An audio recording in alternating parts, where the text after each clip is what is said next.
कि जब इमीडिएटली रोता है और उसकी सिक्रीशंस को क्लीन कर दिया जाता है तो उसको अच्छी तरह से रैप कर दिया जाए, यानी उसको गर्म रखा जाए, उसको ठंडा होने से बचाया जाए। छोटे बच्चों के हवाले बच्चे मत कीजिए, क्योंकि अगर वो उनके मुंह के करीब प्यार करते हैं या उनको टच करते हैं तो ज़्यादा चांसेस है कि वो इन्फेक्शन जो है वो ट्रांसफ़र कर देते हैं।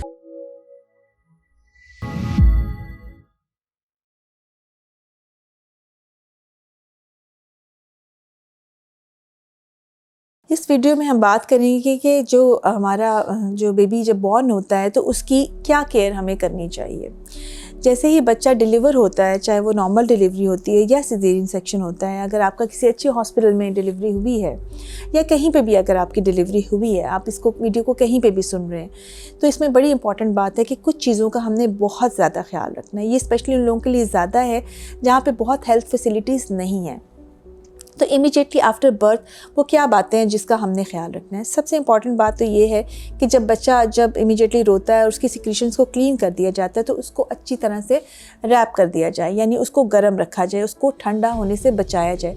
अगर आपकी डिलीवरी किसी ऐसी जगह हो रही है जहाँ पे एसी वगैरह चल रहे हैं तो अमूमन उस टाइम पर उसको बंद कर दिया जाता है। और अगर आपकी डिलीवरी ऐसे मौसम में हो रही है जो ठंडा है तो उसको बड़ा इंपॉर्टेंट होता है कि जैसे ही बच्चा डिलीवर होता है उसको इमीडिएटली किसी टॉवल में रैप किया जाए, और जैसे आप बच्चे को क्लीन कर रहे होते हैं तो उस वेट टॉवल को, जो गीला तौलिया उसको साइड पे करके एक ड्राई तौलिए के अंदर उसको रैप कर दिया जाए। ये बड़ा क्रिटिकल टाइम होता है। इस टाइम का जो आप केयर प्रोवाइड करते हैं बच्चे के लिए वो बहुत बहुत अहम है। सो सबसे इम्पॉर्टेंट बात तो ये है कि आपने जैसे ही बच्चा बॉर्न हुआ है उसका टेम्परेचर को मैनेज करना है, यानी उसका टेम्परेचर को लो नहीं होने देना।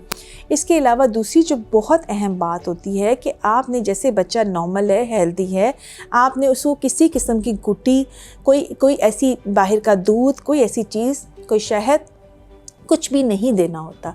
आप पानी, कोई चीज़ आपने उस बच्चे को नहीं देनी। आपने इमीडिएटली बच्चे को माँ के साथ लगाना है और मदर फीड को प्रमोट करना है। ये बेस्ट टाइम है और ये बेस्ट है। जो उस वक्त दूध आता है वो बच्चे के लिए बेस्ट कंसीडर किया जाता है। वो ना सिर्फ उसकी हेल्थ के लिए अच्छा है, वो उसकी इम्यूनिटी को भी बूस्ट कर रहा होता है।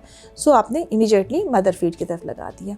उसके अलावा मैं रिकमेंड करती हूँ कि बच्चों को आप मुख्तलिफ़ हाथों में मत दें, ठीक है। सो आप ये ना करें कि बच्चा एक हाथ से दूसरे हाथ में, आप कोशिश करें एक या दो लोगों जो उस बच्चे की केयर करें, प्रेफरेबली माँ और उसके अलावा एक और बंदा जो उनके बच्चे की केयर कर रहा है। इसमें बहुत अहम बात यह है कि छोटे बच्चों के हवाले बच्चे मत कीजिए, क्योंकि अगर वो उनके मुंह के करीब प्यार करते हैं या उनको टच करते हैं तो ज़्यादा चांसेस है कि वो इन्फेक्शन जो है वो ट्रांसफ़र कर देते हैं और एक अच्छा खासा हेल्दी बेबी जो होता है वो बीमार हो जाता है और उसमें इन्फेक्शंस हो जाती हैं। इसके अलावा जो बहुत अहम बात ये है कि उनको आप वैक्सीन करवाएँ, उनकी वैक्सीनेशन का स्केड्यूल पूरा कीजिए और ये मत डरिए, इसमें खौफज़दा मत हो कि आपने उनको कोई वैक्सीन नहीं देनी। जैसे लोग पोलियो के खतरों से बाज़ दफ़ा खौफज़दा होते हैं। सो वो आपने किसी किस्म की वैक्सीनेशन उसकी नहीं रोकनी है और कोशिश करें कि 2 साल में जो भी वैक्सीनेशन उसकी रिकमेंडेड है वो आप पूरी करवाइए। बच्चे को इनिशियल जो 6 मंथ्स हैं प्रेफरेबली सिर्फ मदर फीड पर रखें और उसके बाद आप उसको वीनिंग यानी सॉलिड फूड्स जो है वो शुरू करवा सकते हैं।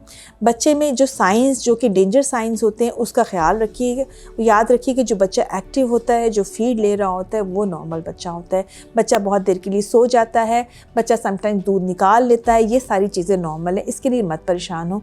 बच्चे को जब भी फीड करवाएं आप उसको अपराइट पोजीशन में रखें ताकि बच्चा जो है वो हवा जो है एक्स्ट्रा है वो निकाल दे। इसको बर्प कहते हैं, डकार वो है वो ले ले ताकि वो रिलीज़ हो जाती है तो बच्चा जो है वो कंफर्टेबल हो जाता है।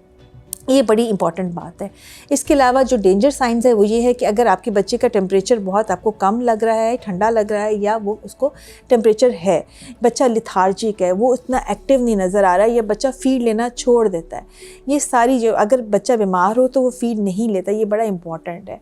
तो अगर ऐसी आपको कंडीशन, ऐसी सूरत हाल नज़र आती है कि बच्चा बिल्कुल ही दूध हज़म नहीं कर रहा, दूध बिल्कुल निकालता जा रहा है, बिल्कुल फ़ीड नहीं ले रहा, बहुत ज़्यादा इरिटेबल है, ऐसी सूरत हाल में आपने फ़ौरी तौर पे जो है आपने जो भी करीबी डॉक्टर है, ये हेल्थ केयर सेंटर है, वहाँ पे इसको रिपोर्ट करना है।